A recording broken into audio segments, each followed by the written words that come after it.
Hi, in this video this series of videos we're going to be working through a GCSE paper. Please do stop the video, have a go at each of the questions, then compare your solutions. Each of the videos is going to be about 20-30 minutes or so. It should give you about an hour's worth of fairly focused revision. If you're not sure about anything, always add a comment. I'll come back to you and I'll look forward to seeing you inside the video. Hi, so this is the second video in the series where we're looking at the June 2019 Edexcel paper, and it's the paper 3 for the higher tier. In the previous video we completed through to question number 12, so we're going to start on this video with question number 13 onwards.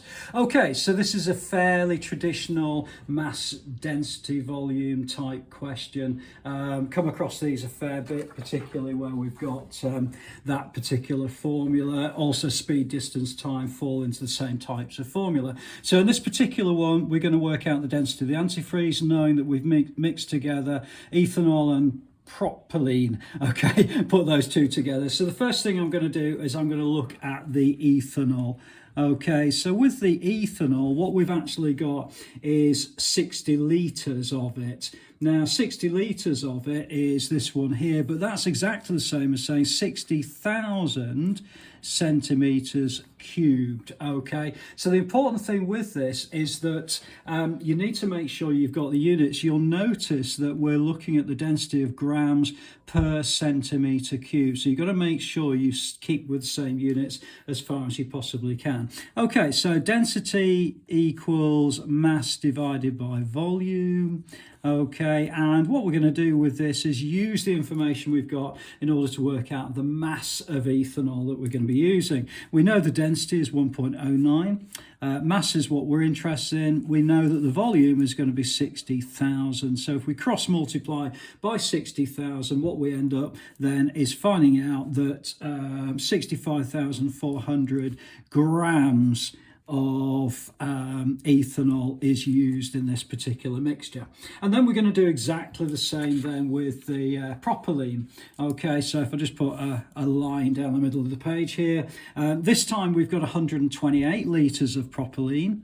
Okay, but that's going to translate itself to 128,000 centimetres cubed of that particular substance. Okay, so again, same formula, density equals mass over volume.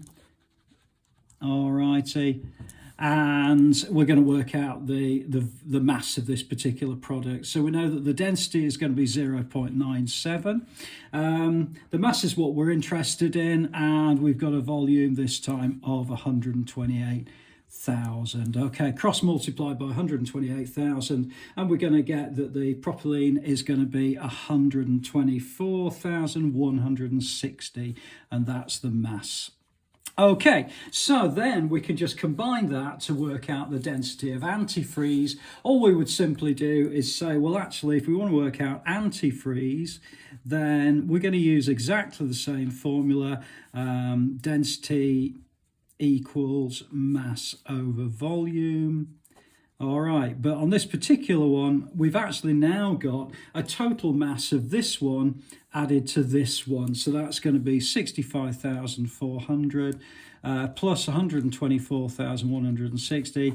And we know the volume is going to be the volume of 60,000 centimetres cubed for the ethanol, 128,000 for the propylene. When we add those two together, we're going to get 188,000.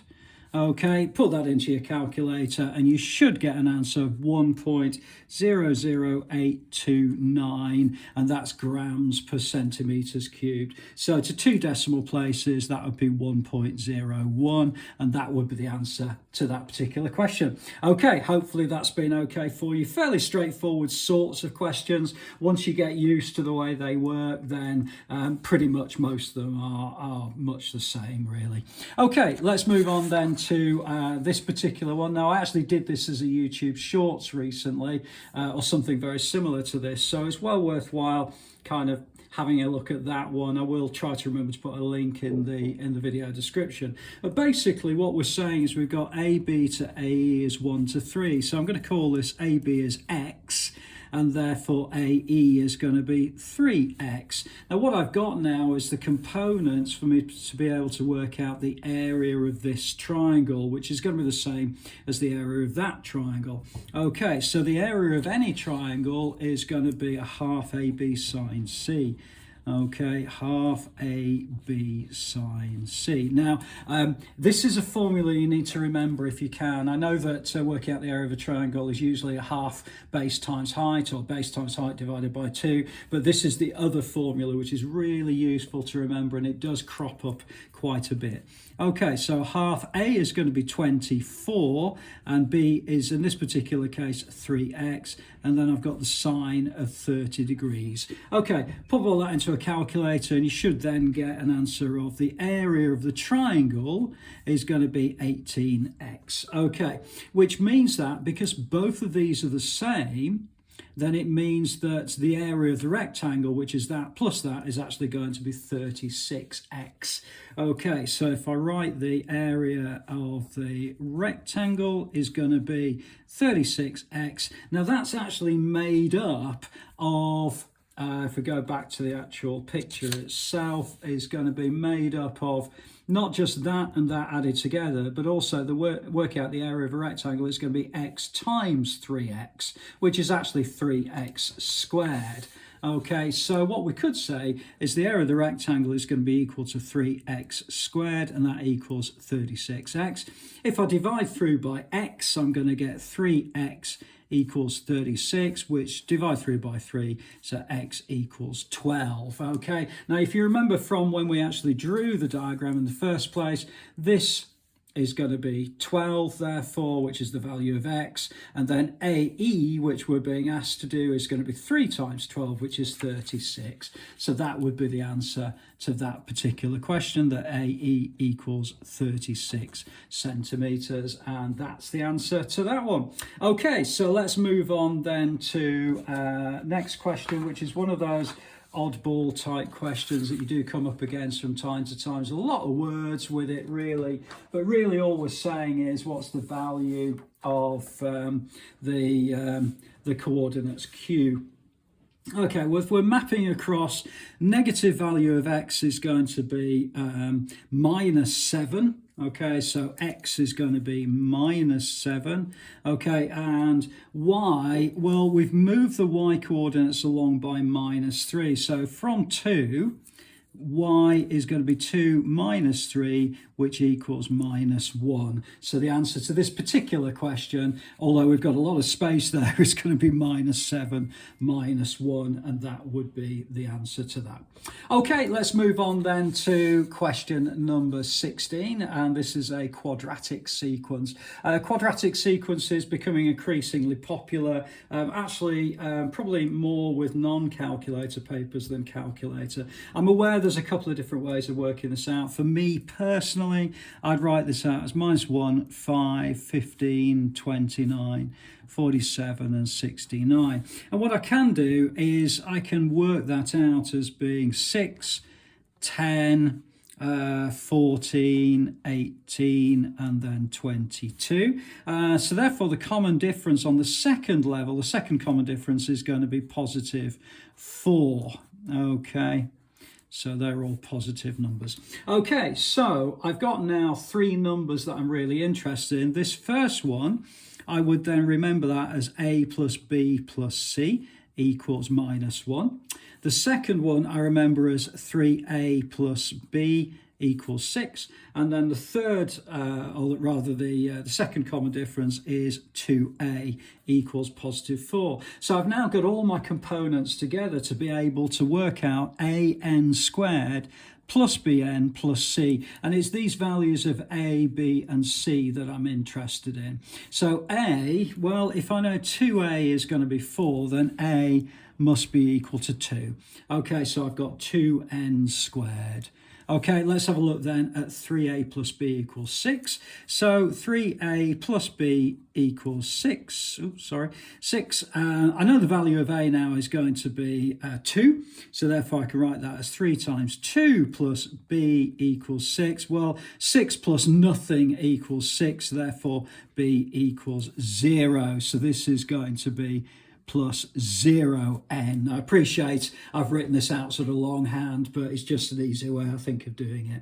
Let's look at the final one, okay, which is a plus b plus c equals minus 1. A plus b plus c equals minus 1. Well, we know a is going to be 2. We know b is going to be 0. C equals minus 1. Be a bit careful here because this is 2 plus c. So c, if I minus 2 from both sides, c will actually be equal to minus 3. So just be very careful about your positives and negatives on these types of questions. Okay, so therefore 0n I'm not really worried about, but the quadratic nth term formula will be 2n squared minus 3, and that would be the answer to that particular question. Okay, hopefully that's okay for you. Let's move on then to question number 17. Now it's a graphic question. Please do download the exam paper, have a go at these questions for yourself. Okay, so it's going to be a little bit tricky to do this, but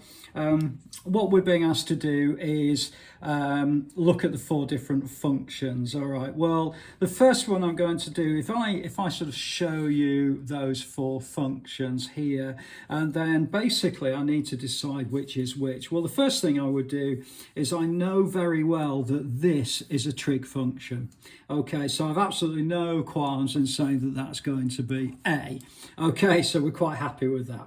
All right, also, very similar way, I know that d is an exponential function, so I'm going to call that d. So what I can do now is I can start to fill in this at the very bottom, where I can say the second one is a and the exponential function is d. And then really I've only got a choice between inversely proportional to x and directly proportional to the root of x. Well, in order to answer that, what I would probably do is I would just try a few little numbers. So if I, for instance, said y is proportional to 1 over x, which is the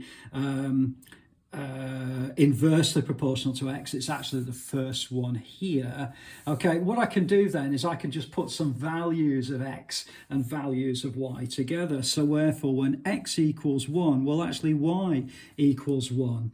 When x equals 2, y equals a half. Now that could be quite useful to me because then I can figure out just finally if I do x equals minus 2, y equals minus a half. Now I don't know if you can see this, but actually that is going to be graph B. Okay, it's actually going to be this one over here, because if I go back to some of these, when x equals 2, y equals a half, or when x equals minus 2, y equals minus a half. Okay, now you could do exactly the same thing with D here, graph C rather, if you wanted to, and we're assuming that actually, if I know this is B, then we're assuming that this one is directly proportional to the root of x, and indeed it is. Okay, so just for the purpose of this particular video, I'm not going to worry about it too much, but it's something that you could maybe look at on your own time. Just plug in a few numbers and see where that gets you. Okay, so we're about halfway through the video. Let's have a look then at question number 13. Sorry, beg your pardon, 18. Question number 18 is one of those where we just need to expand the brackets. It's a bit of a work through, but what I tend to do is I tend to use square brackets for the bit that I'm working on. So I put x plus 3 multiplied by 3x plus 7 into some square brackets. Okay, and then what I'm going to do is I'm going to completely ignore this bit at the beginning. I'm going to write it, of course, but I'm not really bothered about it too much. I'm just going to work on what's inside here, which is going to be 3x squared plus 7x plus 9x plus 21. Now, I'm very aware that people will do these calculations in a different way to me, perhaps. That's perfectly fine. It's entirely up to you. I tend to use, as I've said elsewhere, the kind of crab claw method to do these things. So what I'll do is I'll just demonstrate this on the next bit, because when I tidy that up, I get 3x squared plus 16x plus 21. So my method would be to ignore this plus 1 and just do 2x times 3x squared is going to give me 6x cubed. 2x times 16x is going to be plus 32x squared. 2x times plus 21 is going to give me plus 42x. Okay, so what I've done is I've taken this value, or this term, and I've multiplied it by each of those in turn. Okay, I've finished with it now. I'm now going to look at this one, which is this. So it's going to be 1 times 3x is going to be 3x squared. And then I've got 1 times 16x plus 16x, and 1 times 21 is plus 21. Now, really all we're doing is just tidying all of this up, and what you'll end up with is going to be 6x cubed. The x squared terms I'm going to bring together. It's going to be 35x squared, 58x. Okay, and then finally plus 21. So if you really want to, we're being told it can be worded written in that form. If you really want to, you could write that A equals 6, B equals 35, C equals 58, and D equals 21, and that would be perfectly fine to do that. Okay, so the next one is actually quite difficult.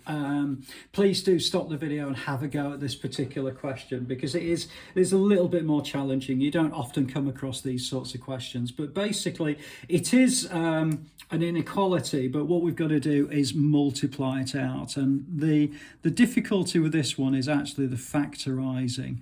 Okay, it's 9 over 25. Okay, so 1 minus x times 1 minus x is going to be 1 minus 2x minus x squared, and that's less than 9 over 25. Okay, so what we're going to do now is really tidy it up. So what I'm going to do is I'm going to change this around. Beg your pardon, that's a plus. So I'm going to change this around to x squared minus 2x, and then really I've got this minus 1. Well, I'm going to write that as going to be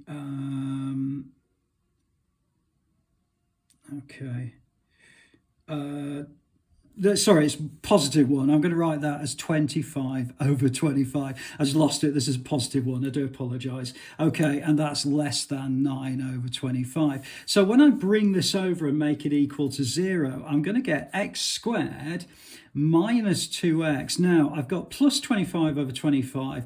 Bring this 9 25s over, and I've got plus 16 over 25, and that's less than 0. And the job really then is to factorize this to get my two values of x. Well, that's a bit tricky. Now, what you could do is use a calculator to do that, and feed in the values of x, of a as being 1, and b as minus 2, and c is 16 over 25. But what I thought I would do is I'd just try to do it by eye, really. So what you can do, if you can imagine, I want two numbers that or two fractions that when I multiply them together make 16 over 25. And when I add them together, make minus 2. Okay, so it's no different to the way that we would normally solve these sorts of things. Well, it turns out that two negative fractions multiplied together will make a positive fraction. And actually, after a little bit of trial and error, I get that as minus 8 over 5 multiplied by minus 2 over 5. Now, the reason that is because a minus times a minus is a plus. 8 times 2 is 16, and 5 times 5 is 25. But also, this becomes minus 8 over 5 is exactly the same as saying minus 1 3/5. and then minus 2/5. Well, that equals minus 2. So actually, we've been able to factorize this just by sight. It's a little bit more tricky, and if you're not sure about these things, then maybe try and find a way of using the calculator setup. I'm not sure how much teaching you would have on those sorts of things, but you can actually do this one by eye, even though it is a little bit more tricky. Okay, so what I'll end up with then is minus 8/5 multiplied by x minus 2/5 is less than 0. Okay, so therefore I've got my two values of x. My first value of x is 8/5 and also x is 2/5. So what we've basically got, if I kind of sketch this out, we've got a quadratic and it comes through, and at this point here that's going to be 1 3/5 or 8/5, and this is going to be 2/5. Now the values that we're interested in are less than 0. Okay, so it's going to be these ones in here. So what we're saying then is that x is greater than 2/5 and less than, I'll write it as 8/5, okay. So that's pretty much it on that one. It is a bit more challenging, I must say, but at the end of the day, hopefully you'll be okay with that sort of thing. Appreciate it. It is a bit more difficult. Okay, let's move on then to question number 19. So question number 19 is a bounds question. And really we would treat these in exactly the same way as we always do, is that we say, well, if we've got 26.2, the lower bound of that to three significant figures must be then 26.15, okay, because this will become three significant 26.2 when this number is going to be 5 or just over 5 or more than 5. So this is the smallest it can be. Okay, the upper bound then is going to be 26.25, okay. Now this is not rounding, this is bounds, it's a different type of thing. Okay, so let's have a look at 4.3. Again, always work out the lower bound first. That's going to be 4.25, and that's going to be 4.35, okay, as the upper bound. And then what we're being asked to do is to find the upper bound for the value of d within this formula. So basically, to get the upper value of d, we need to have the biggest value of u squared divided by the smallest value of 2a. Okay, so that's how we're going to find the biggest value this could possibly be, is when we divide the smallest amount into the biggest amount. Okay, so this biggest amount is going to be 26.25. And we're going to square that because it's u squared, divided by the smallest amount, which is going to be 2 lots of 4.25. Okay, pop that into a calculator, you're going to get 81.06617647. I do suggest you write these out, actually. It does make sense, even though, well, actually the answers asked us to work this out, bizarrely, to six significant figures. So 1, 2, 3, 4, 5, 6, well, that's going to change to a 2. Now, the reason it's going to change to a 2 is because the number after it is a 7. So to strange amount, but to 6 significant figures is going to be 81.0662, and that would be the answer to that particular question. Okay, so the next part of this question is, it basically says the lower bound for the same calculation is going to be that. So what we've got is effectively the upper bound, which we've just calculated as 81.0662, and the lower bound, which is now given us as 78.6003. And then it says, by considering bounds, write the value of d to a suitable degree of accuracy. Okay, well, actually the only way you can make this is that d would be to a suitable degree of accuracy. In other words, it's the same for both of those numbers, would actually be 80. and that's to one significant figure. Okay, so it's not entirely accurate, but that's to a suitable degree of accuracy in line with these sorts of questions. Okay, all right, hopefully that's okay for you. We're going to move on to question number 20, and question number 20 will be the last one on this particular video, and that should take us through to about half an hour or so. Okay, so this one is an algebraic solution of two simultaneous equations. Bit trickier because we've basically got a fraction. What we're actually saying is that if we look at that, then 3x is going to equal 7 minus 4y. So therefore x equals 7 minus 4y, all divided by 3. And what we've got to do is take this value and plug it straight into here.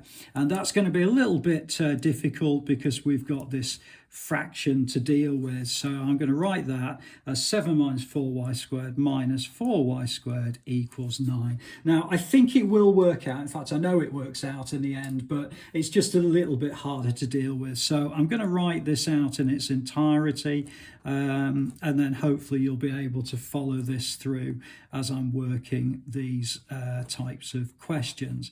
Okay, so the problem, as I mentioned, we've got to multiply that out. Well, basically, we've got, if you can imagine, two bracketed terms. We know the bottom is going to be 3 times 3, which is going to be 9. The top is going to be 7 times 7, which is 49. And then we're going to have minus 28y,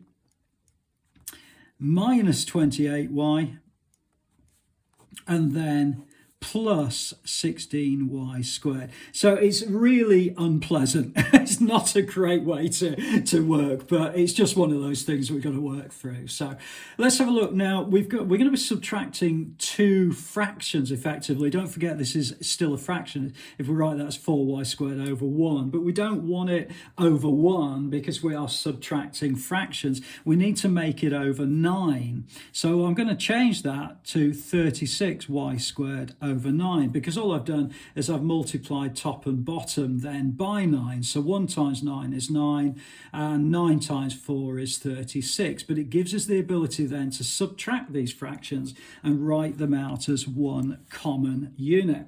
Okay, so let's tidy this up a little bit. Well, if we look at the y squared, we've got 16y squared minus 36y squared. Well, that's going to be minus 20y squared.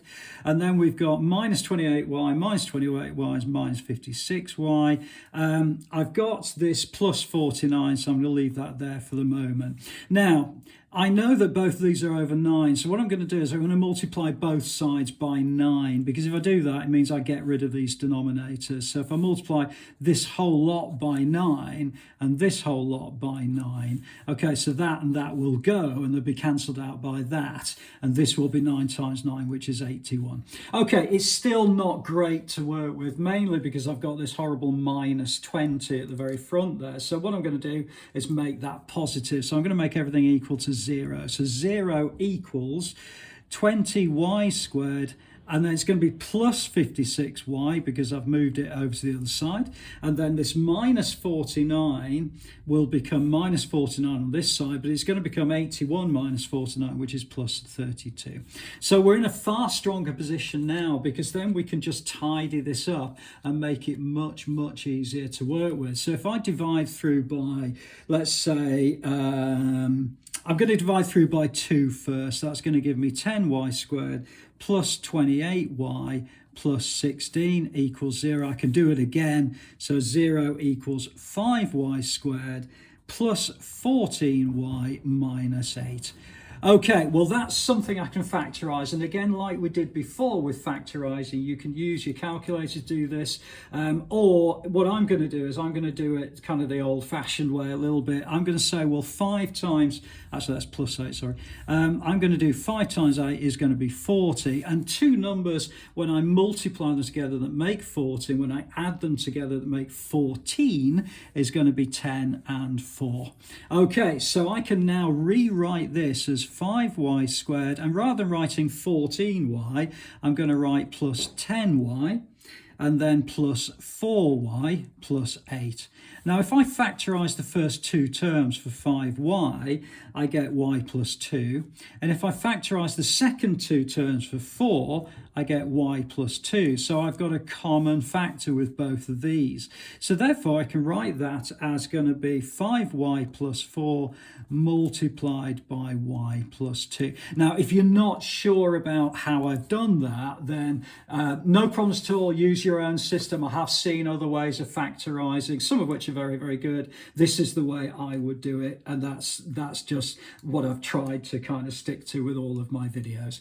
Okay, so therefore I know two things. I know that one of the y values is going to be minus 4 over 5, and one of the y values is going to be minus 2. Okay, and then really it's just a case of plugging this in to work out the value of x. And I'll go back to using this formula right at the very top there, that I can say, well, I know that x equals 7 minus 4y over 3. Okay, so let's have a look at how that works out. I can use a calculator if I want to. I can write this as x equals 7, and this is going to be minus a minus, so it's going to be minus 4 times y, which is minus 4 over 5, all divided by 3.